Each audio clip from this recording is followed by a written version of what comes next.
going to cook some rice and beans like the Puerto Rican way in my pressure cooker. Now, this is for somebody who has Gerd because my significant other has Gerd. So I cannot use tomato sauce and he can't stand olives. So I can't put the olives in because it will make him sick. But I can get away with using sofrito. He still gets a little bit like burps, but not as much as if I use tomato sauce. In here, I have just boneless, skinless chicken thighs. And because I had them in the freezer in this Ziploc bag, I'm going to use this to my advantage. And I'm just going to season the chicken with 1 pack of sazon. I'm going to save this for the sauce. And then onion powder, because he can get away with onion powder. He can't have garlic. Then adobo, real salt, and then pepper.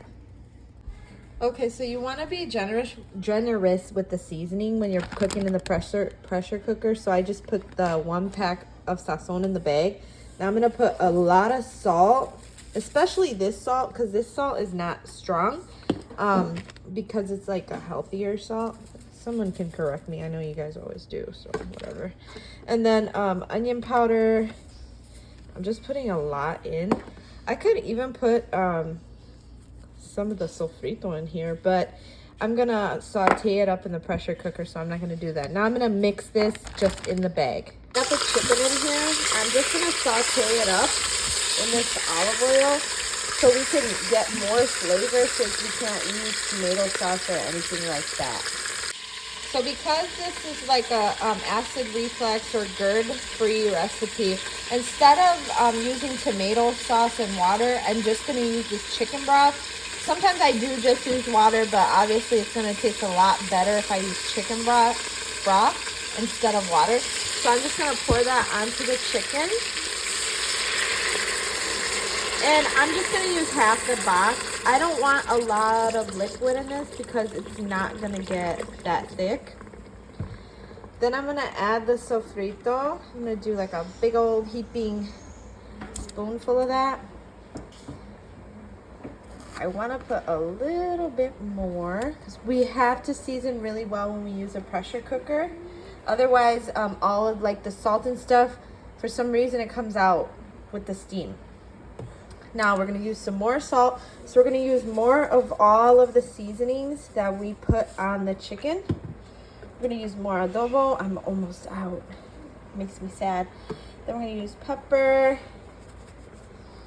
A good amount of pepper. I would use oregano too, but I can't find any anywhere for some reason. That's weird. Onion powder. Onion powder is so good. And then so usually you would put potatoes, and some people put carrots. I put carrots sometimes, but I got these, and I really love putting sweet potatoes in here. But I don't know what these are, you guys, because they're white. Let me know. They look like sweet potatoes though, like the design inside, the way they are, but they're not. I was thinking cassava, but I don't know. So carrots and potatoes. I didn't do that many because my kids hate the potatoes, and they might eat 1 or 2 carrots, but that's about it. So I'm gonna put in 1 pack of sazon and stir this up. All right, so I stirred that up, and I'm just gonna put the lid on now.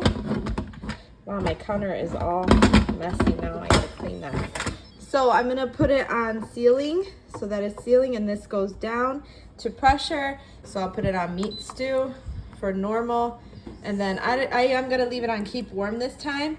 I don't release the pressure. I let the pressure release on its own. So you have to turn it off in order for the pressure to release.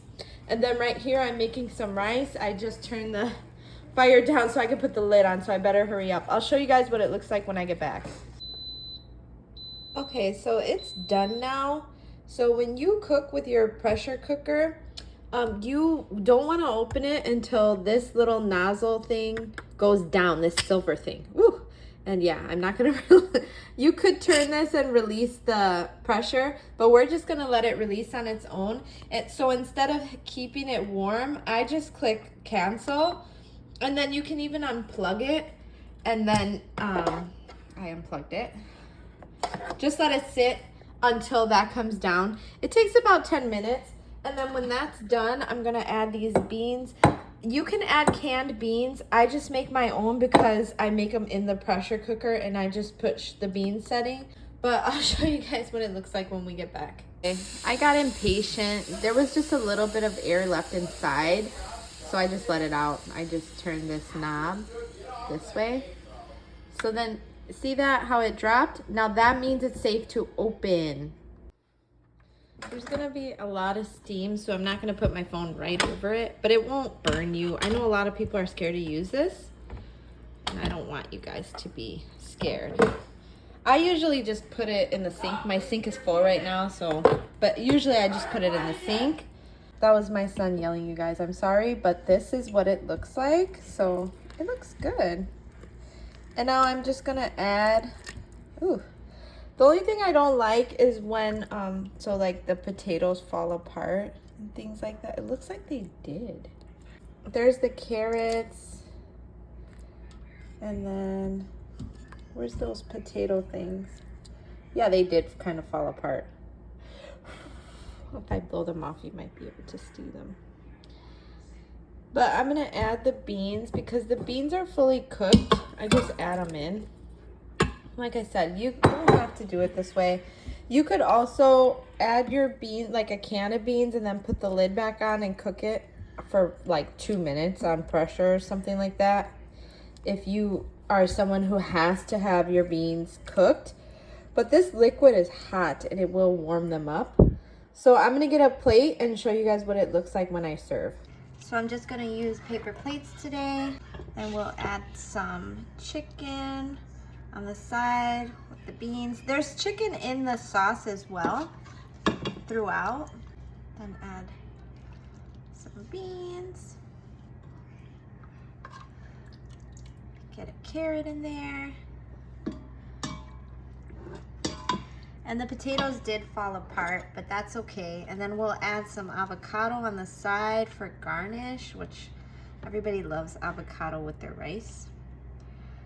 This avocado did not cooperate that well. Maybe give another piece of chicken. There you have it. This is a Gerd friendly version, or acid reflux friendly version of rice and beans in the pressure cooker. Hope you guys give it a try. I'm sorry to those who are offended. Leave your comments down below. I did want to recap that those potatoes, sorry for the glare, are really good. They did, that is what that is. They did, they got smushed, but they're really good. They're super sweet. I don't know, those potatoes are very good. All right, guys, have a great day. Bye.